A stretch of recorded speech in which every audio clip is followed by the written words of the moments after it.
تو اس سلسلے میں بھی ہم سراج نارسی صاحب کا شکریہ ادا کرتے ہیں کہ انہوں نے فوراً ہی ہماری ریکویسٹ پہ ہمیں ویلکم کیا اور ہمیں یہ فیسیلیٹیٹ کیا اس ہال کے لیے. اور اسی جہاں میں پائیں گے سزا و جزا، اسی جہاں کو اگلا جہاں سمجھتے ہیں،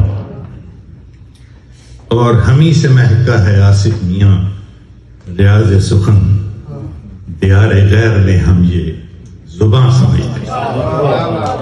ہیوسٹن میں موجود فلاحی تنظیم ہاؤس آف پیس کی جانب سے کرسمس مشاعرے کا اہتمام کیا گیا، جس میں شہر کے معروف شورا اکرام نے شرکت کی. مشاعرے کا انتظام پاکستان سینٹر میں ہوا، جس کی نظامت مشہور اور مقبول شاعرہ فرح اقبال نے کی.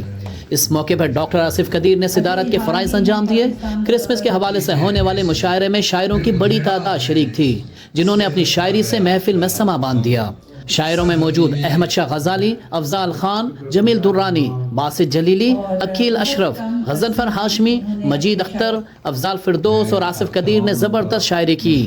تقریب کے اختتام پر میزبان شاعر ڈاکٹر افضال فردوس نے کہا کہ وہ کرسمس مشاعرہ ان شہید بچوں کے لیے کروا رہے ہیں جو لاہور کے چرچ میں شہید ہوئے تھے. لاہور کے ایک چرچ میں بم بلاسٹ ہوا تھا اور اس میں بہت سے لوگ مر گئے تھے اور ان کے بچے یتیم ہو گئے تھے. تو اس میں سے 24 یتیم بچے میرے پاس ہیں.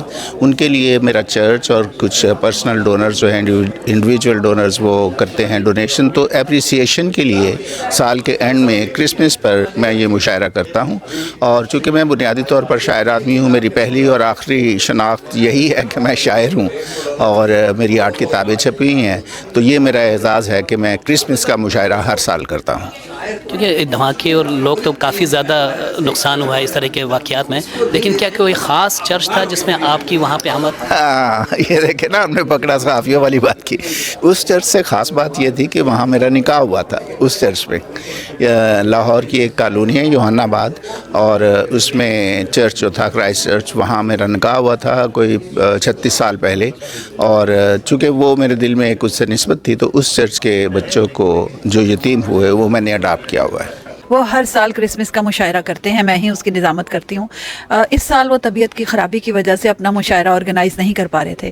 تو ہماری خوش قسمتی کہ سراج نارسی صاحب جو ہے پریزیڈنٹ بن گئے PAGS کے، اور ان سے جب ہم نے یہ ریکویسٹ کی تو انہوں نے فوراً ہی کہا کہ آپ ہمارے ہال میں کریں.